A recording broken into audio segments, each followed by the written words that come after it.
নমস্কাৰ প্ৰাগ নিউজ ডিজিটেলৰ বিশেষ অনুষ্ঠান লাইফষ্টাইললৈ আপোনালোক সকলোকে স্বাগতম।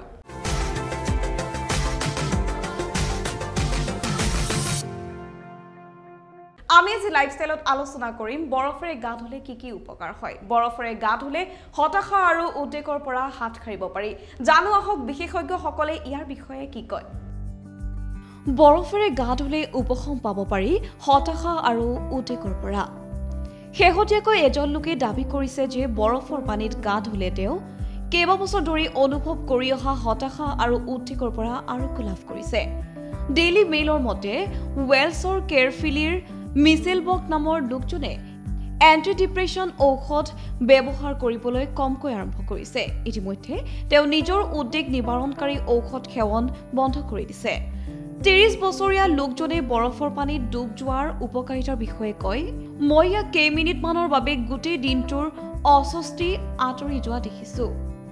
বিশেষকৈ মানসিক স্বাস্থ্যৰ কল্পিত উপকাৰৰ বাবে যোৱা বছৰ ঠাণ্ডা পানীত ডুবাই লোৱাটোৱে বহু চৰ্চা লাভ কৰিছিল। হতাশা বা উদ্বেগৰ সৈতে যুঁজি থকা ব্যক্তিৰ ওপৰত বৰফৰ পানীৰ চিকিৎসাই কিবা প্ৰভাৱ পেলায় নেকি সেই কথা বুজিবলৈ আমি মানসিক স্বাস্থ্য বিশেষজ্ঞই কি কয় জানো আহক।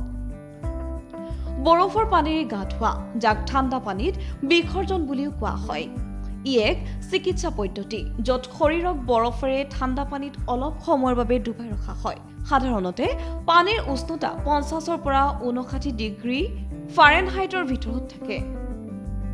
খেলুৱৈসকলে সঘনাই বৰফৰ গাখীৰ ব্যৱহাৰ কৰি ৱৰ্কআউটৰ পিছত আৰোগ্য লাভ কৰাত সহায় কৰে, কাৰণ ঠাণ্ডা পানীয়ে পেশী আৰু গাঁঠিৰ প্ৰদাহ আৰু অস্বস্তি হ্ৰাস কৰাত সহায় কৰে। উষ্ণতাৰ দ্ৰুত পৰিৱৰ্তনৰ ফলত ৰক্তবাহীৰ নলীবোৰো টান হৈ পৰে, যিয়ে পেশীৰ পৰা পেলনীয়া পদাৰ্থ আঁতৰোৱাত সহায় কৰিব পাৰে আৰু ৰক্ত সঞ্চালন বৃদ্ধি কৰিব পাৰে।